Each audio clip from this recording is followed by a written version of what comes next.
In this guide, I'm going to show you how to archive orders on Amazon iPhone. This is Aiden from JustBoz, and before we get into this guide, make sure to like the video and subscribe to the channel with all notifications on. It really does help with the channel, and it lets us know that you want more content like this, so we greatly appreciate it. If at any point throughout this guide you did have any questions, just ask them down in the comment section below, and we can help you out further. I'm going to be doing my best to reply to every single comment down there. Begin by opening up the Amazon app, and you need to tap the profile icon down in the very bottom leftish. From here, go ahead and select orders, and this is going to show you your individual orders or purchase history.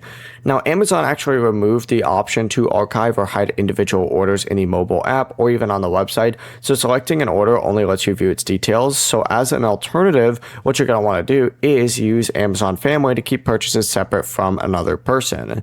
So essentially, go back to the main profile option right here, select account up at the very top, and then you could scroll down on here and find the manage account section.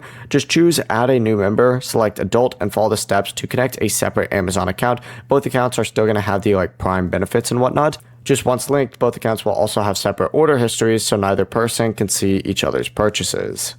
Before you do leave, make sure to like the video and subscribe to the channel with all notifications on. It really does help with the channel, and it lets us know that you want more content like this. We'd greatly appreciate it. And if at any point throughout this guide you did have any questions, just ask them down in the comment section below, and we can help you out further. I'm going to be doing my best to reply to every single comment down there. Peace.